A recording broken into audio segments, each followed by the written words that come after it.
What is happening, guys? Welcome back to the channel. Noel from Forging Strength. So let's get right into it. I'm currently cutting. I'm trying to drop from somewhere around 200 pounds to the mid 180s. Typically around 185 is where my physique comes to life, and I feel really sharp. I'm light on my feet. I'm just as strong in the gym, and basically everything feels smooth and crisp, and I'm very productive, mentally sharp and whatnot. But that's just aside. Now let me preface by saying that as far as fat loss is concerned, an energy deficit, a calorie deficit, is what is mandatory.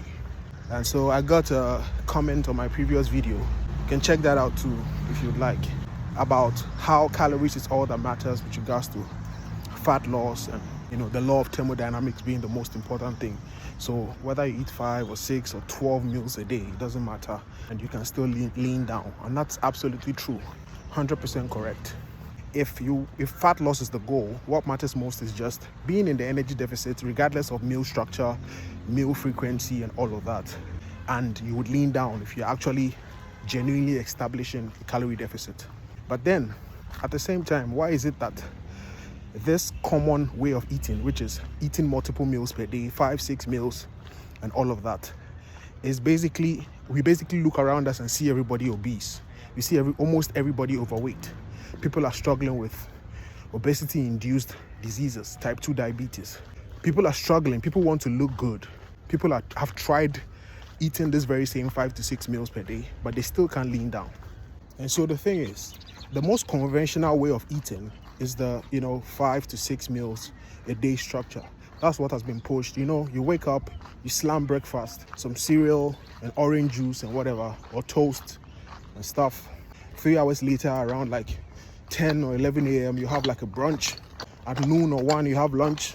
Then you have a pre-dinner snack or whatever. Then you have dinner, and then you have another snack before bed. And look around you. There's an obesity pandemic. There is an obesity pandemic following the conventional way of eating. Now, I'm not saying you cannot lean down doing this. Bodybuilders do this all the time. But the caveat is they are bodybuilders. And even regular people also do it all the time. But these guys, when they are cutting, even on YouTube, watch their full day of eating. They're always complaining about hunger. Go watch Christian Guzman's full day of eating. When he's cutting and he's doing 5 meals per day, he's always lamenting about how he can't wait to get to his next meal because he's starving, even though this same person just ate 500 calories. And it might sound weird, but the thing is this: not eating at all and fasting is a very different hormonal environment than eating 500 calories and waiting for the next 3 hours to have your next meal. When you fast, there are so many things that are upregulated. Your ghrelin goes down, which is the hunger hormone. You are more insulin sensitive. So basically, when you break your fast, your body is able to actually direct the calories, the nutrients, into muscle tissue. Aside that, there's an upregulation of HGH, which is the human growth hormone. And at the same time, anybody who has practiced intermittent fasting for any length of time will most likely tell you about the productivity side of things and the mental acuity or the mental, alertness that they experience from intermittent fasting. So that's just by the way. Now back to the topic. I'm not saying that you cannot get lean doing that. If you prefer small meals spread throughout the day because that makes it mentally easier to adhere to a deficit, then do that. At the end of the day, what matters most is people being able to adhere to a structure that makes them see the results that they want to see and are able to keep those results long term. It's not, a 9-day wonder kind of thing. You do it, you get lean, and then you're not able to keep doing it. And then you back off that and you put on all the weight back. So, as I was saying, if eating multiple meals per day was the solution, why is it that we have an obesity pandemic? Because that's the conventional way of eating. And so most people who are not bodybuilders and, fitness is not the centerpiece of their lifestyle would find it difficult to get lean on multiple meals per day. People who have busy life structures and patterns and busy schedules will find it difficult to do that, which is most people. Bodybuilders is their life. And most bodybuilders, you see them cutting on significantly high amount of calories. If you're supposed to eat 2,500 to 3,000 calories to get lean, That is easy to space over the course of 4 or 5 meals, 6 meals even, as compared to most people who are not on copious amounts of, the vitamin S, if you know what I'm talking about. Most men will end up cutting or getting to a very low body fat percentage when they are eating 1,800 to 2,000 calories. Now that is tough to do when you are eating 5 to 6 meals per day.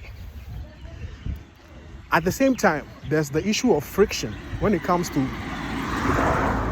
dieting, when it comes to getting lean. 12% body fat for men is a sweet spot, 10 to 12%. Even 15 is great if you have a solid amount of muscle base. So the thing is, eliminating friction is one of the key things with intermittent fasting. If the night time, which most people can agree with me, is the most difficult time to stay adherent to your diet. If the night time, you are able to partition calories to that part of the day, whereby you could still enjoy your 500 to 600 calorie snack, or if you like, you could even make it 1,000 calories of whatever you'd like. If you're cutting on 2,000 calories and you break your fast at 1 p.m. or 2 p.m.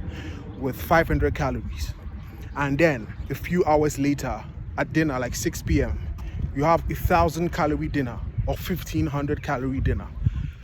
That sounds like more fun to me than waking up and having 400 calories, 3 hours later 400 calories, 3 hours later 400 calories. Most people get ravenous on a constant meal schedule like that. Anybody who has truly struggled with obesity and keeping their weight in check most likely has a large appetite. And so why not work with your internal mechanisms, with your body, rather than work against it? Most people who are just naturally lean don't have the same dopamine sensitivity or dopamine reward pathway with regards to food. They just don't, it just doesn't do anything for them. But if you're somebody that's struggled with obesity for a long time or for the course of your life, most likely you get pleasure and reward from eating. So people who just effortlessly stay lean, I'm sure everybody has a friend like that. I do have some of those.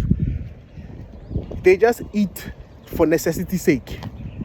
But for people like me who like to eat, who actually enjoy and take pleasure in eating, you're going to have to adopt a strategy that works with you and not against you.